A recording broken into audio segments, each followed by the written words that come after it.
At the end of May, the Free Gaza organization and the fundamentalist Islamic IHH movement launched a flotilla of ships to the port of Gaza under the pretext of humanitarian aid. However, its real objective was to create a provocation on the high seas, to confront the State of Israel and its army, and to violate the naval blockade of the Gaza Strip. نحن جئنا لنكسر الحصار أولاً ثم لنقدم الإغاثات المختلفة.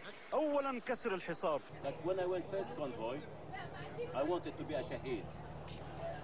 I wasn't that lucky. Third time lucky, inshallah, I'll be shaheed. Gaza has been under naval and land closure since the Hamas takeover of the Gaza Strip in order to prevent the trafficking of weapons and other material employed by the Hamas to manufacture rockets and missiles to be used against Israel. However, throughout this time, Israel has continued daily deliveries of food and medicines to Gaza. On average, 100 delivery trucks make their way from Israel to the Gaza Strip every day.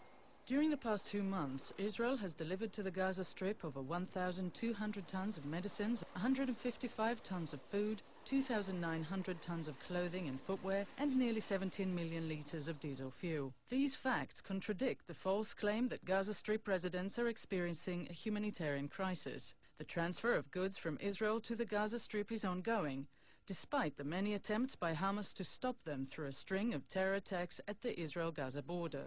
Acting on a decision by Israel's political leadership, its army and navy prepare to prevent the flotilla from reaching Gaza, while offering its organizers and passengers the opportunity to either turn back or to dock at the Israeli port of Ashdod, where the cargo would be unloaded, undergo security inspection, and be transferred to Gaza. If you unload your cargo in Israel, we'll make sure that every single humanitarian item reaches the people of Gaza. If you're really concerned about the people of Gaza, let's stop talking politics and talk about transferring humanitarian aid. Unfortunately, it appears that that's not what you're interested in. You're interested in a cheap political stunt, and that's not going to help anyone, least of all the people of Gaza.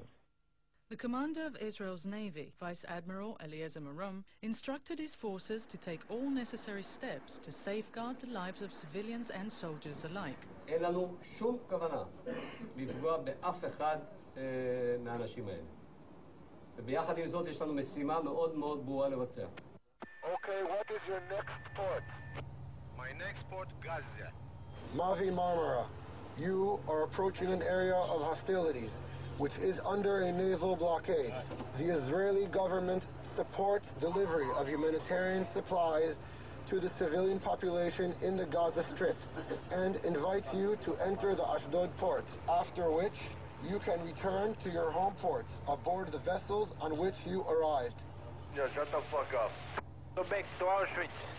We're helping Arabs going against the U.S. Don't forget 9/11, guys. After all calls to halt the flotilla were rejected, naval troops acted to take control of the 6 vessels attempting to break the naval blockade. 5 of the 6 boats were apprehended with only passive resistance from the activists on board. However, the Turkish ship Mavi Marmara, carrying 561 demonstrators, including dozens of terrorists and mercenaries from Turkey and other Muslim countries, the troops encountered extreme violence from well-organized and armed radical activists. כל בן אדם שירד, לקחו אותו 3-4 אנשים ופשוט פיצצו אותו במכות, עשו עליהם לינץ'.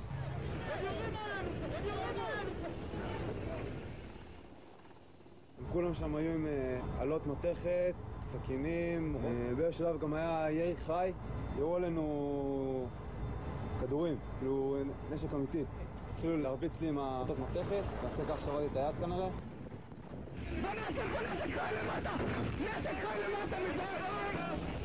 איפה הכלים שלנו? סליל, אין פה, אתה רואה אותה?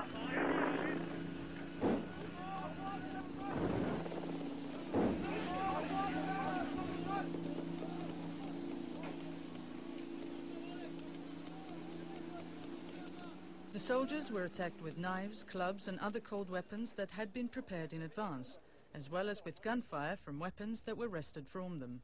Since the operation to stop the flotilla took place, and up to the making of this film, Israeli information services have distributed dozens of videos and photos that expose the flotilla organizers' true intent. In fact, the images make it clear that this extreme, violent resistance was well planned and that there was a premeditated attempt to lynch the soldiers in the boarding party. From the moment they rappelled onto the ship's upper deck from their helicopters, the troops encountered extreme violence and were attacked with cold weapons. At this stage, they reacted with the rubber bullets and paint guns prepared for the operation, normally used to disperse demonstrations.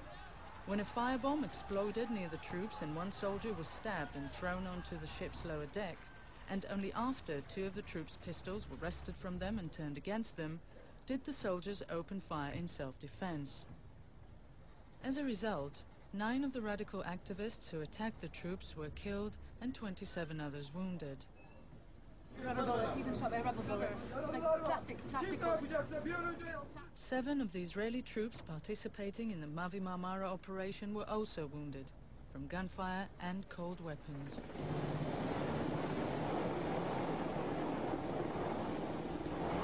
About 12 hours after the incident began, all 6 vessels of the flotilla were docked at the port of Ashdod. All passengers disembarked for security checks and were then transferred to the Ministry of the Interior and Immigration authorities in order to return them to their countries of origin. IHH הוא ארגון אלים וקיצוני שתומך בארגוני טרור תחת כיסוי של פעילות הומניטרית ואין לו דבר וחצי דבר עם סיוע הומניטרי. מה שהתרחש על האונייה מרמרה איננו דומה למה שהתרחש ב5 האוניות האחרות. חיילים פעלו כמתבקש בסיטואציה הזו. The operation to take control of the flotilla followed the failure of numerous direct and indirect diplomatic and military contacts with foreign governments and organizations. The flotilla's organizers were clearly told that they would be allowed to dock in Ashdod, unload the supplies and equipment they had on board, and have them transferred in an organized fashion to the Gaza Strip. Only after the flotilla organizers made it clear that they had no intention of cooperating in any way was the decision made to take control of the ships at sea in accordance with international law, which grants a country the right to stop a hostile vessel that declares its intent to break a state-imposed blockade. This outcome could have been avoided were it not for the extreme violence on the part of the activists, the injuries they caused, and the clear threat they posed to the lives of Israeli troops.